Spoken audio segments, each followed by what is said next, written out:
Director అన్నప్పుడు అన్నీ మోయాలి కదా సార్. డైరెక్టర్ అన్నప్పుడు మరి ప్రమోషన్ చేయాలి కదా సార్, చేస్తారు కదా కంపల్సరీ. హీరో గారు ఇచ్చారండి, 2-3 ఇంటర్వ్యూలు ఇచ్చారు. నేను యాస్టీస్ అదే చెప్తాను మీరు అడిగినానికి. ఆయన ఏంటంటే ఇమీడియట్ ఇంకో సినిమా షూటింగ్లో ఉన్నారు కాబట్టి చాలా ప్లేసెస్ చాలా సినిమాలకు వచ్చినాయండి, కొత్తగా ఉంది.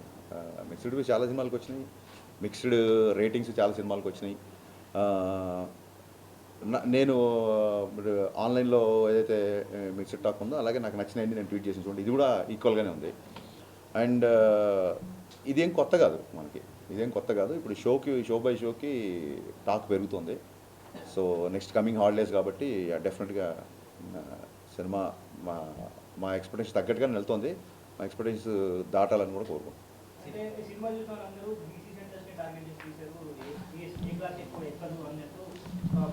అంటే ఇప్పుడు ఇందులో ఉన్న ఒక కిషోర్ కుమార్ గారి పాటలు కానీ, లేకపోతే ఇందాక మన పాత్రికేయ మిత్రుడే పాడుతున్నాడు మహేష్ భట్ సినిమాలో సాంగ్.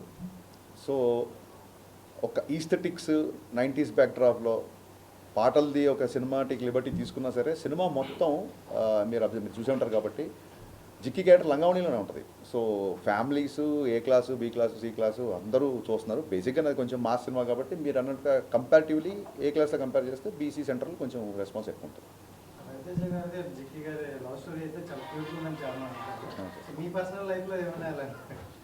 పర్సనల్ లైఫ్లో నాది కాదు కానీ నా చుట్టుపక్కల ఉన్న ఫ్రెండ్స్ది.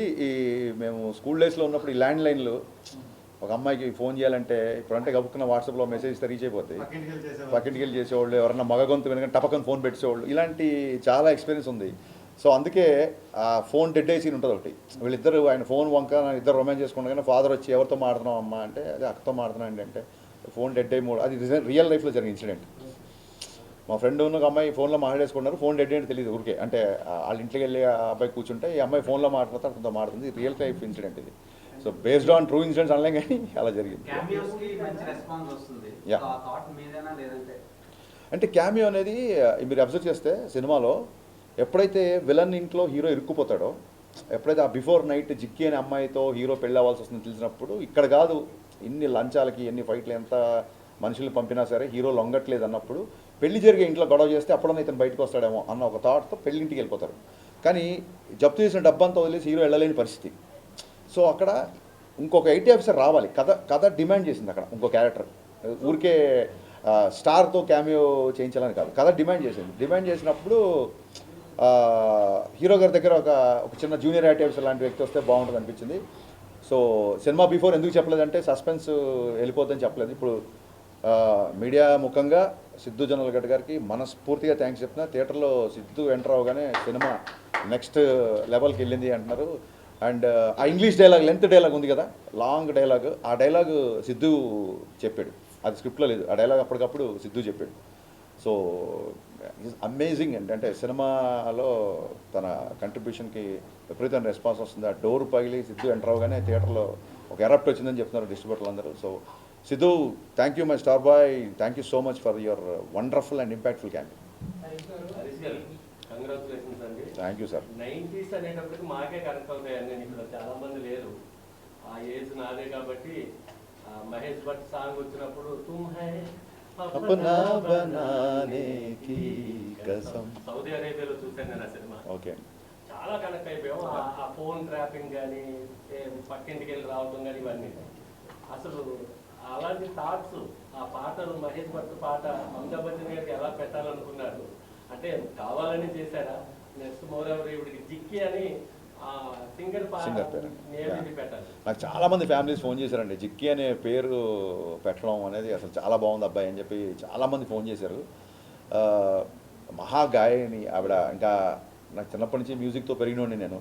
మీరు ఎలా అయితే సడక్ పాటలు, మహేష్ భట్లు, కుమార్ సాంగ్ పాటలు విన్నామో, అందులో సినిమాలో రవితేజ్ గారికి ఉన్న సచిన్ కడేకర్ గారికి ఉన్న రిలేషను నాకు మా నాన్నగారికి ఉండేది. అంటే మా నాన్నగారి వల్లే నాకు కిషోర్ కుమార్ పాటలు బాగా ఇష్టం. బట్ నేను కుమార్ సాంగ్ పాటలు ఎక్కువ వినేవాడిని. మా నాన్న ఏమో కిషోర్ కుమార్ ఫ్యాన్.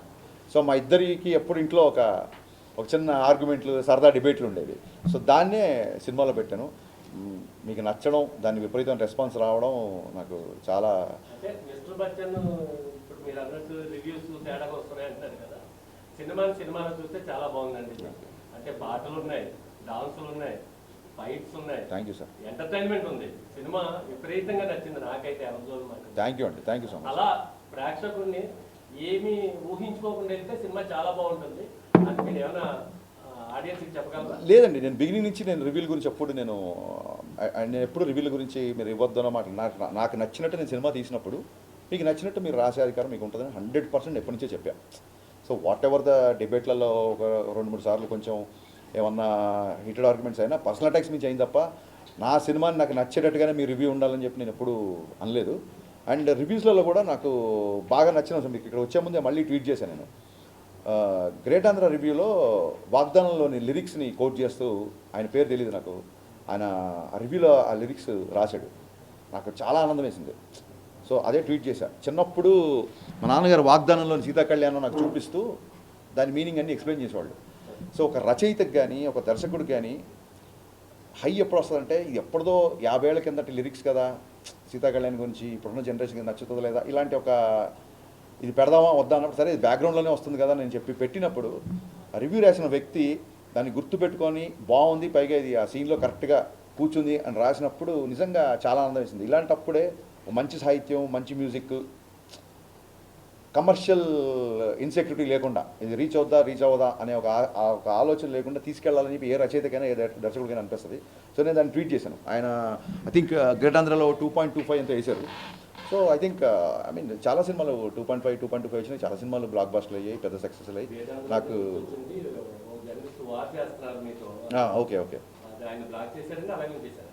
లేదండి, అలాగా జర్నలిస్టులు ఎప్పుడూ బ్లాక్ చేయలేదు. నేను బ్లాక్ చేసేవాళ్ళు ఎవరంటే కొంచెం బూతులు మాట్లాడుతూ ఇంట్లో ఉన్న లేడీస్ని తిడుతూ అలాంటి వాళ్ళని బ్లాక్ చేస్తాను తప్ప నీ సినిమా బాగాలేదు ఇప్పుడు ఇన్ని అప్రిషియేషన్ వచ్చినప్పుడు ఎక్కడో కొంత ఒక నెగిటివిటీ ఉన్నప్పుడు అది తీసుకోకపోతే అలాగే మొత్తం ఆబాల గోపాల నా సినిమా అలరించాలని కోరుకోవడం కూడా అత్యాశే. డెఫినెట్గా కొంతమంది నచ్చిన వాళ్ళు ఉంటారు, వాళ్ళు మాట్లాడుతుంటారు. Because we have a digital evolution these days, అది ఉంటుంది. కమింగ్ టు ద జర్నలిస్ట్, ఆయన ఏం చేశారంటే ఒక ఫోటో ఏదో పెట్టి ఇది దాని గురించి ఏదో కామెంట్ చేశారు. సో చాలామంది అడుగుతున్నారు ఎందుకు మీరు దాన్ని కౌంటర్ చేయట్లేదు, అభిమానులు అందరూ మన ఇష్టపడేవాళ్ళు, సినిమా నచ్చిన వాళ్ళు అందరూ. అదేమైందంటే first day of the shoot అండి. బేసిక్గా first day of the shoot Shekhar master ఎప్పుడైతే డ్యాన్స్ మూమెంట్లు మూవ్లో వెళ్ళిపోతాయి అనుకోండి, అది ఎప్పుడు చూడడానికి ఎబ్బెట్టు కానీ ఇబ్బంది కానీ ఉండకపోవచ్చు. మీరు ఎప్పుడైతే డ్యాన్స్ మూమెంట్ని మ్యాగ్నిఫై చేసి ఫోటో తీసి స్క్రీన్ చేశారనుకో, అది ఒక పోస్టర్ లాగా మీరు ప్రత్యేకంగా తీస్తే పోస్టర్ స్టిల్ కదా, స్టిల్ ఫోటోగ్రఫీ కదా. సో స్టిల్ ఫోటోగ్రఫీ చూస్తే మీరు ఏ పాటలో ఏ స్క్రీన్ షాట్ తీసినా మీకు ఇబ్బంది కలిగేలా చేయొచ్చు బేసిక్గా. అయినా సరే నేను దాన్ని ఎందుకు కౌంటర్ చేయాలంటే శేఖర్ మాస్టర్ చాలా పెద్ద మాస్టర్. ఫస్ట్ డే షూటు ఆ మూమెంట్ అతను కంపోజ్ చేసినప్పుడే ఇది పెద్దగా ఎంకరేజింగ్ ఏం లేదు, పెద్దగా అవసరం లేదని నాకు ఒక చిన్న థాట్ వచ్చిందండి బేసిక్గా. But first day shoot master రాగానే ఈ మూమెంట్ వద్దు ఆ మూమెంట్ వద్దు అంటే డైరెక్టర్ ఆయన ముందు లోలో అయిపోతాడు. అయితే ఆ ఫస్ట్ డే షూటింగ్ సెటప్ చేసే టెన్షన్లో ఉన్నాను నేను. సో ఆ రిహార్సల్ చేసినప్పుడు నాకు అనిపించింది ఈ పాటకి ఈ మూమెంట్ అవసరం లేదు, ఎందుకంటే చాలా మంచి లిరిక్స్తో వెళ్తుంది పాట. కానీ మాకు సెన్సార్లో కూడా అలాగ డ్యాన్స్ మూవ్లో ఉంటుంది కాబట్టి పాస్ అయిపోయింది, దాన్ని పెద్దగా పట్టించుకోలేదు. ఎందుకు కౌంటర్ చేయలేదు ఆ విషయంలో మూర్తి గారిని అంటే అన్ని విషయాల్లో మనమే కరెక్ట్ అయిపోం. డెఫినెట్గా అన్ని విషయాల్లో నేనే కరెక్ట్ అవ్వాలని రూల్ లేదు కదా. సో అతనుకు ఆ మూమెంట్ గురించి అతను ఫీల్ అయ్యాడు. బట్ సినిమాలో చాలా మంచి విషయాలు ఉన్నాయి, దాన్ని కూడా మనం భూతోదలను చూపించవచ్చు. బట్ ఒక్కొక్కళ్ళది ఒక్కొక్క ఎజెండా. అంటే లాస్ట్ టైం గ్యాంగ్ లీడర్ సినిమాలో కూడా ప్రభుదేవ గారు వర్షంలో పాటలో విజయశాంతిలో పట్టుకుంటారు చదివింది అంటే ఏం లేదండి. అదేంటంటే మేము ఉన్న పరిస్థితులలో క్రియేటివ్ పొజిషన్లో ఉన్నప్పుడు, ఇండస్ట్రీలో ఉన్నప్పుడు వాళ్ళు చేశారు కదా మేము చేయాలి ఇలాగ మాట్లాడే ఇంకోళ్ళతో కంపేర్ చేసుకోవడం ఎందుకంటే అందరూ మా వాళ్ళే కాబట్టి అలా కంపేర్ చేసుకోవడం కరెక్ట్ కాదు. సో మీరు అన్నారు కాబట్టి నేను దాన్ని ఆ కామెంట్ నేను తీసుకున్నాను.